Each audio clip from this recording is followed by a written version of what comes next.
So we're talking about electric charge, forces, and fields.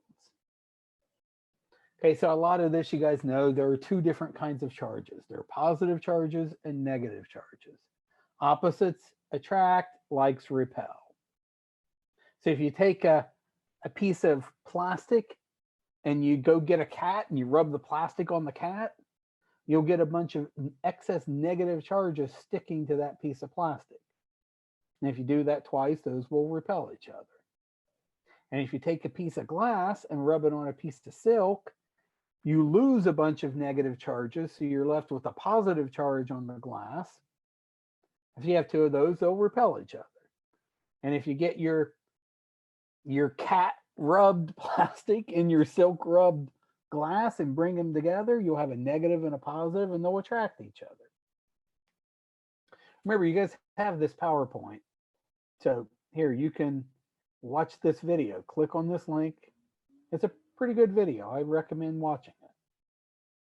Okay, you guys know about atoms and ions. I'm not going through all that. The important part here is charge is conserved. The total amount of charge in the universe is always the same. It's conserved. And we're pretty sure the total is zero. All the positive exactly balances out all the negative. Charge is also quantized. The smallest amount of charge that you can possibly have, we call E, and that's the charge of the electron. So technically the electron has a charge of negative E. The proton is positive E.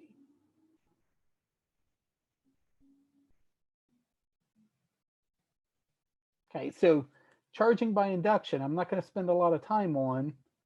There were some great videos here on charging by induction.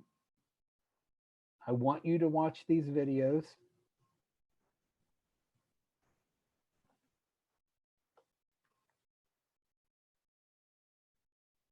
You can use charging by induction to, say, charge some pieces of paper. So say you get your comb here and you go rub it on a cat, get a bunch of negative charge on it, and then you bring it in close to a bunch of pieces of paper. Well, those are all neutral, right? They got positive and negative. Well, what will happen is on those individual pieces of paper, because I got all this negative charge on the comb, on that piece of paper, some of those negatives are going to run away. They're repelled by all these negative charges. So they're going to run away to the opposite end of that little piece of paper, leaving a positive end and a negative end. And then that positive end gets attracted to these negatives. And you end up with pieces of paper sticking to your comb. This is literally the same thing when you take a balloon and you rub it in your hair and it'll stick to the wall. You're rubbing off a bunch of electrons off the balloon, or probably off your hair, so the balloon has a bunch of negative excess charge.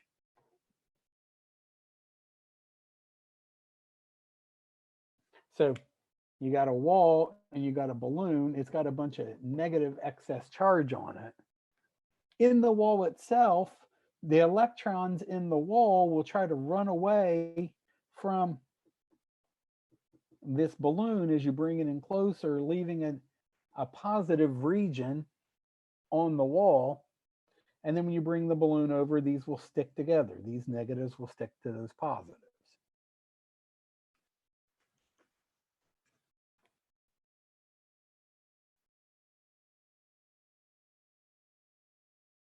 That's called polarization. That's how we paint cars. That's how your printer works. Your printer works by polarization.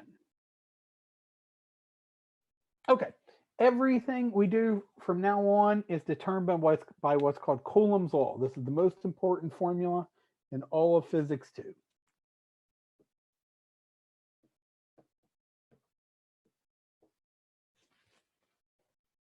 Okay, so we're going to spend a few minutes talking about Coulombs Law. This says if you have two charges, Q1 and Q2, separated by some distance r, that the magnitude of the force between those charges, magnitude of the force, is the absolute value of the charges, the products of those, divided by r squared times this constant that we call k. K is 1 over 4 pi epsilon naught, where epsilon naught is called the permittivity of free space.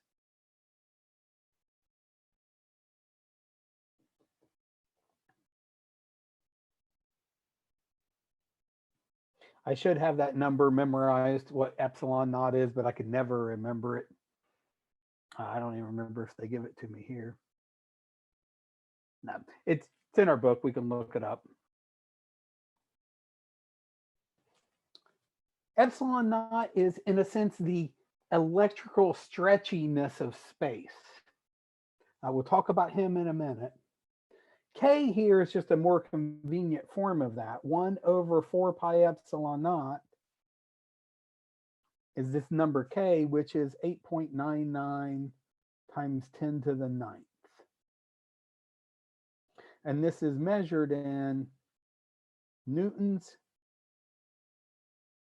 times meters squared per coulomb squared, where a coulomb is a unit of charge. It's a fundamental unit of the universe. It's an amount of charge. Okay, so the electrical force between two charges goes like 1 over r squared. If the charges are the same, it's repulsive. If they're different, it's attractive.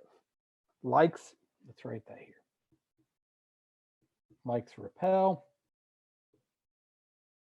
opposites attract.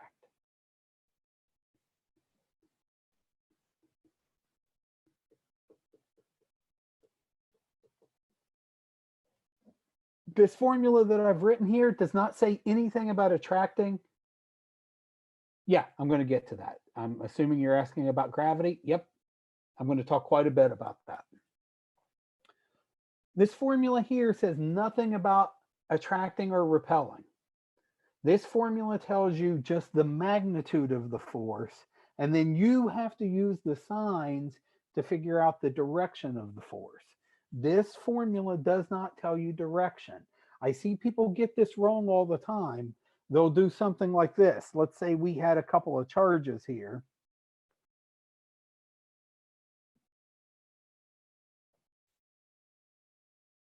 Let's say Q1 and Q2. And I don't know, let's make them both negative. -3 coulombs, -5 coulombs. And they'll do something like this. The vector F of charge 1 on 2 will be K. We usually, by the way, approximate K as 9 times 10 to the 9th. -3, -5 over, I don't know, let's put them 10 meters apart.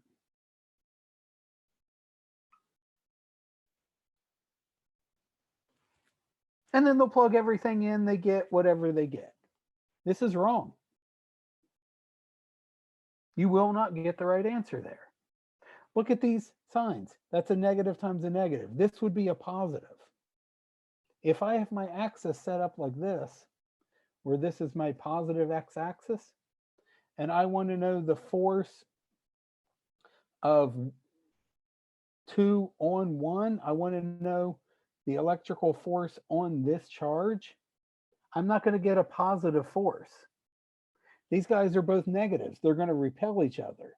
Q2 is going to push Q1 backwards. His force is going to be negative. This formula will not tell you direction. What is true is that the magnitude of that force will be 9 times 10 to the 9th, 3 times 5 over 10 squared. That's the magnitude. Magnitude is always positive. I have to put in the negative direction myself. If you're plugging negatives into Coulombs Law, you're going to make a mistake. What you're writing is not true. Coulombs Law tells you the magnitude, the strength of the electric force between two charges. It does not tell you direction. You get direction from opposites attract, likes repel. Okay, now let's talk about the behavior. Where does that come from? So here is, yeah, it's a force. Force is always in newtons. So here is Coulombs law.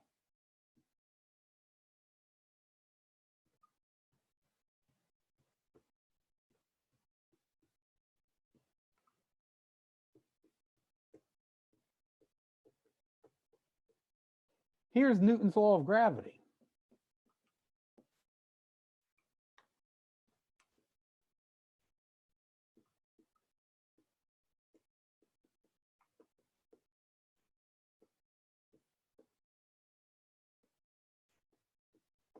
Notice those are the same formula, essentially. Two massive objects, if I've got a planet and a moon over here, or a moon and a star, two stars, if I've got two masses, then the gravitational force that one applies to the other follows Newton's law of gravity. You learned this back in Physics 1. Coulomb's law says we have exactly the same kind of behavior, except now, instead of using mass, we use the electrical version of mass. That's what charge is. Charge is the electrical version of mass. Mass is a measure of how much matter is there. Charge is a measure of how much charge is there. Why did these drop off like 1 over r squared? Because remember our other version we wrote here a minute ago? Q1, Q2 over 4 pi epsilon naught r squared. This has the behavior. This looks like 1 over 4 pi r squared. That's the surface area of a sphere. So if I have a charge here, that electrical field that it generates, we'll talk about in a minute, looks like a sphere. If I go out some distance r, then that electrical field gets spread out over a sphere of radius r, which has surface area 1 over, or has surface area 4 pi r squared. So a second charge sitting out here will feel 1 over the surface area of that sphere induced by that charge. Gravity is exactly the same thing, only there are two differences. First, K here is 9 times 10 to the 9th. G, again, these are numbers I should have memorized as a physicist, but I don't, but G goes like 10 to the negative 11th. K is like 20 times stronger than G, 20 orders of magnitude. The electrical force is massively larger than the gravitational force. Even though gravity dominates the universe, the only reason that happens is because things happen to be pretty much neutral on large scales. The entire Earth is pretty much electrically neutral. Think about this. I can, back to that comb problem a minute ago, where we were right here, we're using a comb to pick up little pieces of paper. Let's think about the gravitational force and the electrical force on this little green piece of paper right there. Am I sharing? I want to make sure I'm sharing. Yeah. The entire Earth is pulling down on that green piece of paper. The mass of the entire Earth is trying to pull that green piece of paper down. A few electrons in the comb are pulling it up. And those electrons in that comb easily win, because the electrical force is massively stronger than the gravitational force. And it comes back to these constants of nature. K here is massively bigger. It's like 20 orders of magnitude bigger than the gravitational constant for the universe. Another difference between these formulas is up here I have to put in absolute values. I can have positive and negative charges. Down here I don't have to do that because as far as we know, we only have positive gravitational versions of charge that we call mass. We don't know if there's such a thing as negative mass. If there is, it is hypothetical that some physicists are actually looking into whether there is such a thing as negative mass. Negative mass would be so weird. We could build warp drives. If you want a Star Trek warp drive, you have to have negative mass to build it. So we'd have to figure out if it's even possible. But if you did have negative mass, remember Newton's second law says F equals ma. Somebody says they think they found it. Just because you see some Yahoo News article or Scientific America or somebody claims they found something, a lot of times what that means is they've recreated it in a simulation using sound waves or something weird like that. I'll have to look into it, but I doubt if they've actually found real negative mass. But if we did have negative mass, then we would end up with a negative right here in F equals ma. So that means if I've got some object here and I come along and I push on it that way, so my force is positive, this side's positive, this side would have to be positive. If that's a negative, that means A must be negative. That means if I push an object to the right, it would move to the left. What if we had two objects with negative mass? So according to Newton's law of gravity, if they have positive masses, they attract each other. They pull each other in. Gravity is always attractive. What if I have one with a positive and one with a negative? Well, then my force would end up being negative, but F equals ma, one of the accelerations will be positive. So this guy is pushing on him, which makes him want to run in this way. So let me see if I get all this right. This is what ends up happening. Like you'd have to go through all the details, all the pluses and minuses, but I put some positive charge here, some negative charge here. This guy ends up running away. He tries to leave. This guy follows and runs after him. So this is how you build a warp drive. You put a whole bunch of negative charge here and positive charge here. This guy drags you along because he's trying to run away from that guy and this guy follows.